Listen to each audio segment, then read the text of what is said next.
Clip number 609۔ اس clip میں انشاءاللہ عز و جل آپ قرآن پاک کی سورہ رات کی آیت نمبر 39 سے 41 تک کی تلاوت، ترجمہ اور تفسیر قرآن صراط الجنان سماعت فرمائیں گے۔ بسم اللہ الرحمن الرحیم۔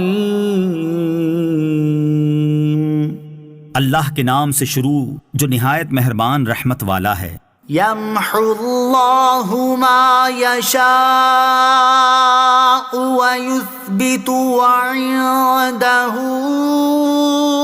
ام الکتاب۔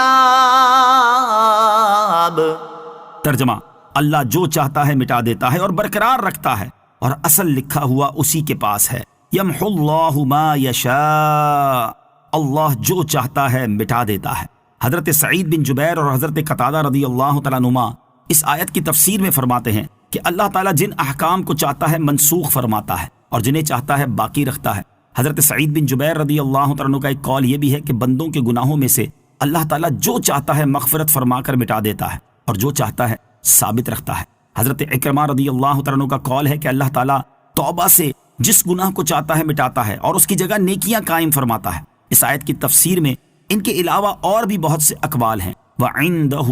أُمُّ الْكِتَابِ، اور اصل لکھا ہوا اسی کے پاس ہے۔ ایک قول یہ ہے کہ آیت میں مذکور ام الکتاب سے مراد اللہ تعالیٰ کا علم ہے جو کہ ازل سے ہی ہر چیز کا احاطہ کیے ہوئے ہے۔ دوسرا قول یہ ہے کہ ام الکتاب سے لوح محفوظ مراد ہے جس میں تمام کائنات اور عالم میں ہونے والے جملہ حوادث و واقعات اور تمام اشیاء لکھی ہوئی ہیں اور اس میں کوئی تبدیلی نہیں ہوتی۔ سعادت مندی کی فکر، ہمارے بزرگان دین نیک اعمال کی کثرت کے باوجود اپنی سعادت مندی اور بدبختی سے متعلق بہت فکر مند رہا کرتے تھے۔ چنانچہ حضرت ابو عثمان نہدی رضی اللہ تعالیٰ عنہ فرماتے ہیں، حضرت عمر بن خطاب رضی اللہ تعالیٰ عنہ خانہ کعبہ کا طواف کر رہے تھے، میں نے انہیں یہ کہتے ہوئے سنا، اے اللہ، اگر تو نے مجھے سعادت مندوں میں لکھا ہے تو مجھے ان میں برقرار رکھ، اور اگر مجھے بدبختوں میں لکھا ہے تو میرا نام بدبختوں کی فہرست سے مٹا دے، اور مجھے سعادت مندوں میں لکھ دے، کیونکہ تو جو چاہتا ہے مٹاتا ہے اور جو چاہے برقرار رکھتا ہے، اور اصل لکھا ہوا تیرے ہی پاس ہے۔ حضرت عامش رحمۃ اللہ تعالی فرماتے ہیں، میں نے حضرت شقیق رحمۃ اللہ تعالی کو اس طرح کہتے ہوئے سنا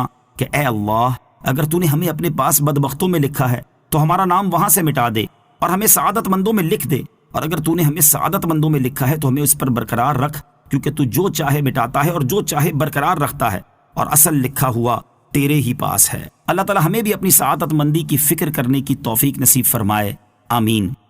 وَإِمَّا نُرِيَنَّكَ بَعْضَ الَّذِي نَعِدُهُمْ أَوْ نَتَوَفَّيَنَّكَ فَإِنَّمَا عَلَيْكَ الْبَلَاغُ وَعَلَيْنَا الْحِسَابُ۔ ترجمہ، ارے حبیب، اگر ہم تمہیں کوئی وعدہ دکھا دیں جو ہم ان سے کر رہے ہیں، یا ہم تمہیں پہلے ہی وفات دے دیں تو آپ پر تو بہرحال تبلیغ کرنا لازم ہے اور حساب لینا ہمارے ذمے ہے۔ وَإِمَّا نُرِيَنَّكَ،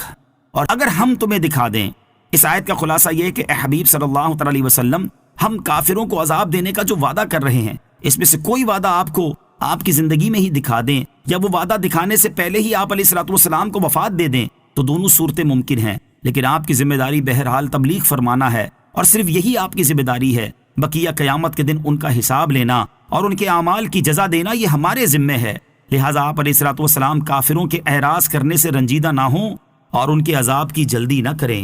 أَوَلَمْ يَرَوْا أَنَّا نَأْتِي الْأَرْضَ نَنقُصُهَا مِنْ أَطْرَافِهَا وَاللَّهُ يَحْكُمُ لَا مُعَقِّبَ لِحُكْمِهِ وَهُوَ سَرِيعُ الْحِسَابِ۔